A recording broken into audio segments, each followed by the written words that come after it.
आसीगला आउ गोटे खुशी खबर मानकर भत्ता बढ़ाइले राज्य सरकार मिलिब 20,000 टंका। आज आम जाना केउ मानक भत्ता बढ़ाइले राज्य सरकार आउ केउ मानकु 20,000 टंका मिलिब। तेणु वीडियो को आरंभ करने पूर्व आपण मानक मोर अनुरोध आम चैनल को सब्सक्राइब कर दिंतु। चलतु डेरी न करिके वीडियो को आरंभ करवा। युद्ध भितर खुशी खबर देले राज्य सरकार।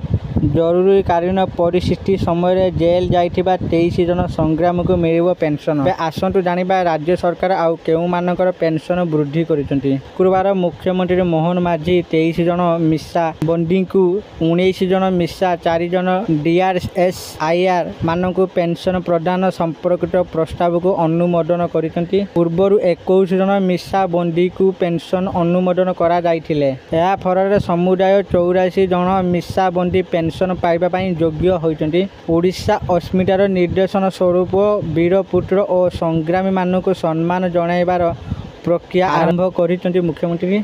एही प्रक्रिया स्वाधीन संग्रामी मानक भत्ता वृद्धि करा जाइछे। जरूरीकालीन परिस्थिति समय मिसा आईन रे बंदी होइतिबा संग्रामी पई मध्य पेंशन घोषणा करा जाइछे। एही संग्रामी माने मासको 20,000 पेंशन पाइबा सहित सेमानकर समस्त चिकित्सा खर्च राज्य सरकार वहन करिवे। आशा करछु आपण माने बुझी जाइतिबे केउ मान पेंशन भत्ता वृद्धि करा जाय। एही संग्रामी मानकर वृद्धि करा जाइछि। आशा करछु आपण मानको ए भिडियोटी भल लागिथे। जदि आपण मानको ए भिडियोटी भल लागुथे दया करी ए भिडियो को लाइक शेयर और कमेंट करंतु। आउ प्रथम थरा हम चैनल को आसितला हम चैनल को सब्सक्राइब करि दियंतु।